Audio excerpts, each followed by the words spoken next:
Good afternoon student.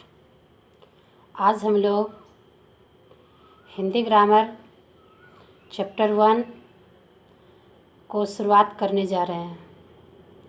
जैसा कि आप पिछले कक्षा में भी हिंदी व्याकरण में भाषा और व्याकरण की जानकारी ही चैप्टर 1 में लिए थे, और अभी भी क्लास 6 में आपको चैप्टर 1 में भाषा और व्याकरण की ही जानकारी दी गई है।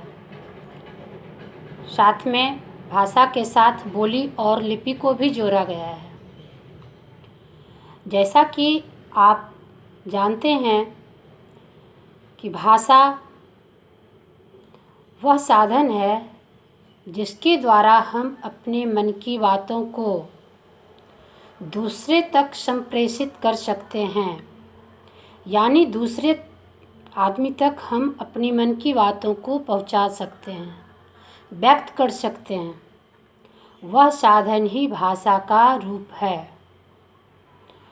अब भाषा के कितने रूप हैं? तो हम जानते हैं कि भाषा के 3 रूप हैं: मौखिक, लिखित और सांकेतिक। भाषा के द्वारा ही साहित्य की रचना होती है और व्याकरण के द्वारा ही साहित्य को रचा जाता है और उसका सार्थक रूप प्रतीत होता है। व्याकरण की जानकारी के बिना साहित्य को कलेवर नहीं दिया जा सकता है, यानी कला की रूप में साहित्य को नहीं रचा जा सकता है। इसलिए व्याकरण की जानकारी हमें आवश्यक है। अब व्याकरण की जानकारी के लिए हमें सबसे पहले अपनी मन की बातों को रखने के लिए जो हम मौखिक भाषा का प्रयोग करते हैं वह सबसे ज़्यादा प्रयोग किया जाता है। लेकिन मौखिक भाषा के द्वारा हम किसी के बातों को सुनकर समझ सकते हैं या बोलकर समझा सकते हैं, लेकिन उस भाषा में स्थायित्व नहीं हो पाता है, क्योंकि उसका रूप हमेशा बदल सकता है। जितनी बार हम बोलेंगे कुछ न कुछ उसमें अंतर आ जाता है। लेकिन लिखित भाषा का जो रूप होता है वह खासकर हमारी साक्ष्य होती है, पहचान होती है, और इस भाषा का प्रयोग खासकर हमारे व्यावहारिकता में अधिक होता है। व्यावहारिक रूप में जब हम काम करते हैं तो लिखित भाषा का ज़्यादा प्रयोग करते हैं, क्योंकि लिखित भाषा हमारे कार्य का प्रमाण है। उदाहरण स्वरूप, अगर आप किसी व्यक्ति को दी हुई राशि का प्रमाण लिखाकर न रखते हैं तो उस मामले में आपको कभी कभी मुश्किल का सामना करना पड़ सकता है कि अमुक व्यक्ति आपके बारे में कुछ और बता सकता है, और इस विस्मय की स्थिति में तब आपको एहसास होता है कि लिखित भाषा हमारे लिए कितना आवश्यक है। वह हमारे प्रत्यक्ष के लिए प्रमाण की कोई आवश्यकता नहीं होती है, यह चरितार्थ करता है। अब हम सांकेतिक भाषा की ओर बढ़ें। संकेत के माध्यम से मूक और बधिर व्यक्तियों को भी समझाया जाता है। मूक का अर्थ गूंगा होता है और बधिर का अर्थ बहरा होता है। तो वैसे व्यक्ति भी संकेतों के माध्यम से अपनी मन की भावना व्यक्त करते हैं और हमें कुछ समझा देते हैं, जिसको कि हम सांकेतिक भाषा कहते हैं। इसका प्रयोग व्यवहारिक जीवन में चौराहे पर पुलिस के द्वारा गाड़ी चालक को दी जाती है, तथा भीड़ में परे पहचानने व्यक्ति के लिए की जाती है। अब हम आपको यह बताना चाह रहे हैं कि भाषा और बोली में क्या फ़र्क है। साधारण रूप में लोग बोल देते हैं कि वह हमारी भाषा नहीं समझ रहे हैं, जबकि वह उनकी बोली को नहीं समझते हैं।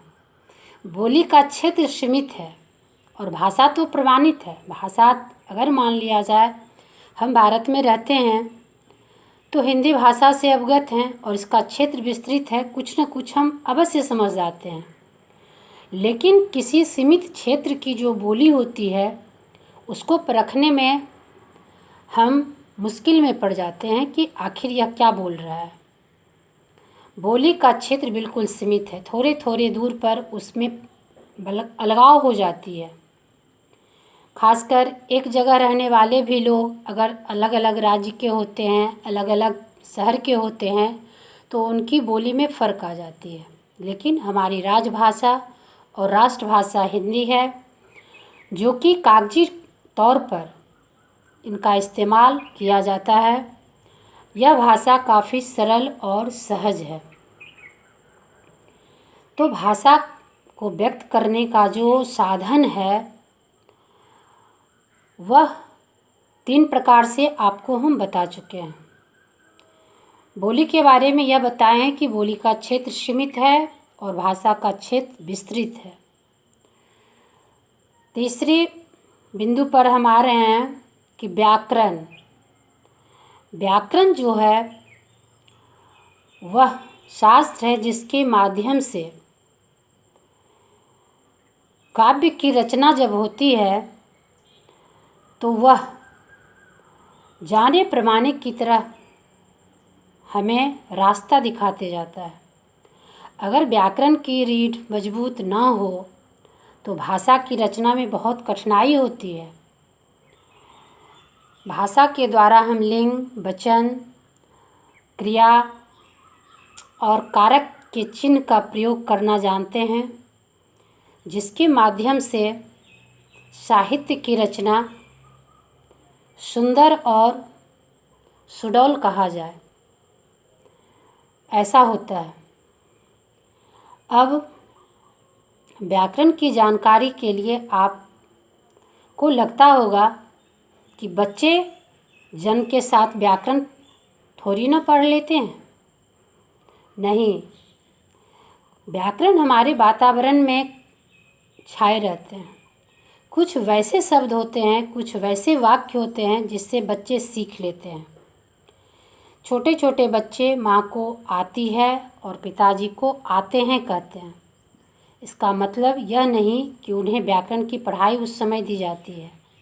वह हमारे घर परिवार वातावरण में रहकर यह सीख जाते हैं कि लिंग का बोध किस रूप में करना है। थोड़ी दूर हटके अगर हम सोचें तो बच्चे को बहुत ऐसी जानकारी होती है जो उनकी मानसिकता पर निर्भर करती है। कुछ बच्चे ऐसे होते हैं जो अपने घर परिवार में अच्छी भाषा का प्रयोग होते सुनकर वह भी अच्छी भाषा का प्रयोग करने लगते हैं, और जिनके परिवार में कुछ गलत बात आसपास में बोले जाते हैं, कुछ बच्चे ऐसे होते हैं जिसका नकल वो बहुत आराम से कर लेते हैं। तो भाषा का हमारे जीवन पर बहुत ज़्यादा प्रभाव पड़ता है, क्योंकि मनुष्य एक सामाजिक प्राणी है, उसे समाज के बीच रहना होता है। इसलिए हमारे आसपास के परिवेश में जो व्यक्ति रहते हैं उनका आकलन हम अपने तौर से करते हैं, तो हमें यह पता चलता है कि बच्चे की मानसिकता पर हमारे वातावरण का कितना असर पड़ता है।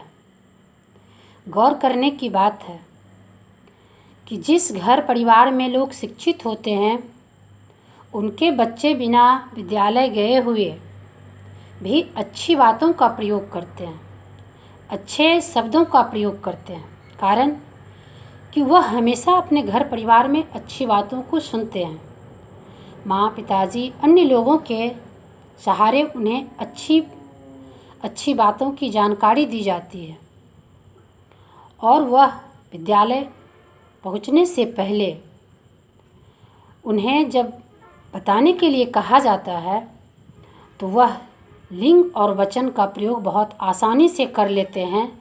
उन्हें पारिभाषिक तौर पे तो याद नहीं होता है, परिभाषित नहीं कर पाते हैं, लेकिन वाक्य का प्रयोग वह सही रूप में कर लेते हैं। जैसे बच्चे अनायास बोल बैठते हैं, मैडम आ रही हैं, मैम आ रही हैं और शिक्षक आ रहे हैं। तो समझने की बात है कि बच्चे कितने जागरूक हैं कि बिना पुस्तकीय ज्ञान के हमारे व्यावहारिक ज्ञान से इतनी बातों को सीख लेते हैं। आज व्याकरण के इन बातों में हम यह देखना चाहते हैं कि हमारी भाषा जो है वह व्यक्त भाषा है। किसी को बताकर समझाकर हम समझ लेते हैं, लिखकर बता देते हैं, संकेत के द्वारा समझा देते हैं, लेकिन कुछ अव्यक्त भाषा है उसे भी हम समझ लेते हैं। मान लिया जाए पशु पक्षी अपनी भाषा को व्यक्त नहीं कर पाते हैं, लेकिन उनकी बातों को भी बच्चे ही समझ लेते हैं। तो इस पे अब हम अगले दिन चर्चा करेंगे कि भाषा का प्रभाव हमारे वास्तविक जीवन पर कितना असर डालता है। पाठ के कुछ शेष भाग की चर्चा अगले वीडियो में की जाएगी और आज आप चैप्टर 1 को अच्छी तरह से पढ़ेंगे। धन्यवाद।